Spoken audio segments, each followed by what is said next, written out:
Хам Монгол морин циркийн бүгд найрамдах Солонгос улсын жижигчүүдийн салбарын уран бүтээлч жүжигчин Отгон Даваагийн хонгор зүйл байна.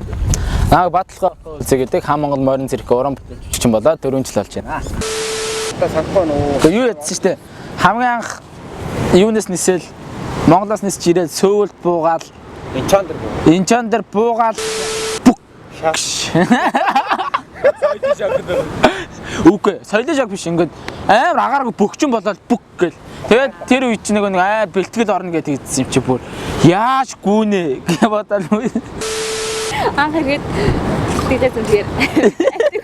Ингээд өглөө ингээд босоод зал руу ороод шууд маатны сагар ингээд хөвтөөл жоохон унтсан гол орж ирэл за гүгээрээ. Яа. Өглөөний бэлтгэл тэгээд яг өглөө өдрийн бэлтгэл яг заалан тэгээд орцдог байсан ба тэгээд хоёрын тоглолтын дараа морины спрайны бэлтгэл авахад яа хонгор морийг харангууд ингээ баг шаргаж байсан. 11 үлээ ирж ирсэн. 8 банд 3 хийж ирсэн тий. Тэгээд одоо 4 жил болох хугацаанд тоглолтондоо яг гурлаа үлдсэн. Угаах маань сургууль руу гарсан. Саяхан сургууль руу гарсан. Нэг төмөрлөн баг. Тийм. Яна энэ хэсгийг хасаад. За одоо шилээ. За тэгвэл байж байгаа. Их тийм атагыг самуугаа. Бабит За манай их тэмүүлэн ах маань болохоор морь уралдааны газар ажилладаг. Тэгээд одоо ингээд туулаа байна. Төмөр өргөдөг. Фитнесээр ажилладаг. Сайхан төлөвлөнд ороод медаль авсан байдیں۔ Баяр өргөж одоо баяр өргөе. Амьд шоу, амьд тоглолт гэдэг утгаараа хэцүү шүү дээ.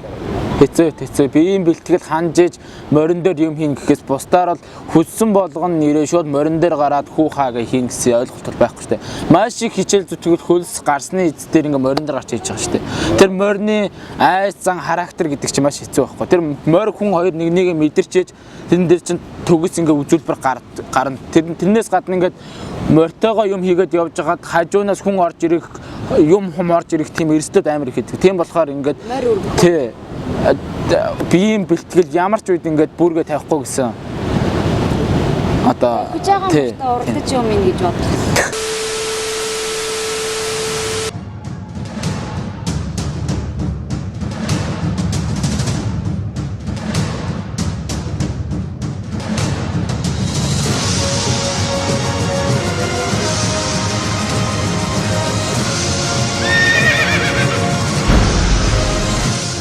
Энэ 4 жилийн хугацаанд бид бүхэн Хам Монгол морин циркийн багш дасгалжуулагч Эрдэнэ Идэрбаатар хоёр ахыхаа удирдлагандор 3800 гаруй тоглолт уран бүтээл хийж түүнээсээ сурсан зүйлээ та бүхэндээ бяцхан бичлэг болгон хүргэж байна. Идэрбаатар Эрдэнэ хоёр багштай маш их баярлалаа.